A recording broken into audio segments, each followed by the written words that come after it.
Look at this interesting optical illusion. I think you can see it on the computer. The candlesticks appear to be closing in on each other. It's partly this space here and partly the diagonals. And if I swap this around to the other side, you see the opposite happens. It looks as if they're falling apart. Luckily they're not sewn together, so that isn't actually a problem. For the finish, you can just beeswax them, you could gold leaf them, all sorts of different things.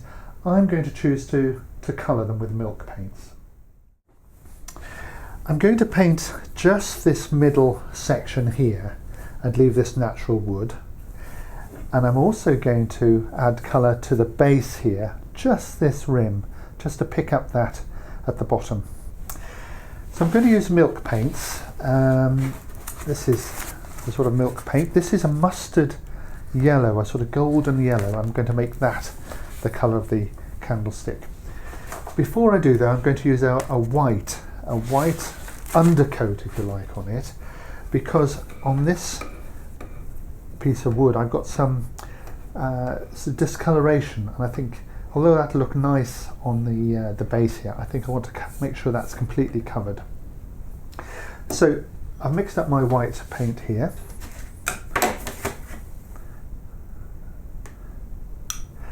And I'm going to just add this like this up to the edge. And this is where my little contraption really comes into its own, because I can spin this around and make nice finishing strokes up to the edge, like so.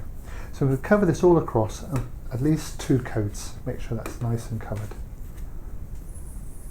I put 3 coats of white on here, and it's all dry. These milk paints dry very quickly and they leave a sort of chalky surface, which is rather nice.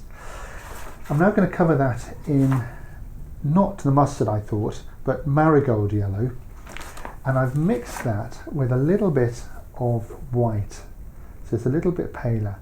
So you should experiment a bit with these colours before you put them onto the wood. And here we go. So now put several coats of this beautiful yellow on this candlestick. After the milk paint has thoroughly dried, you can burnish it with wire wool and you get this lovely enamel polished finish. I'm using 4-0 wire wool, so that's very, very fine, and I'm literally just rubbing the surface like this. You want to wear a face mask, or certainly make sure you don't breathe in this dust, and vacuum up afterwards, because you definitely don't want to breathe it. So working around into the actual crevices like that, into the troughs, bit of elbow grease, and that'll polish up beautifully. I've glued the candlesticks now into their bases so they're nice and firm. The last thing for me to do is to just add beeswax to the wood here and here. I'm going to use my normal beeswax, only this time instead of using a hairdryer to melt it in, I'm just going to put some on with a rag like this. Let that soak in a little bit, then I'll buff it off with a cloth.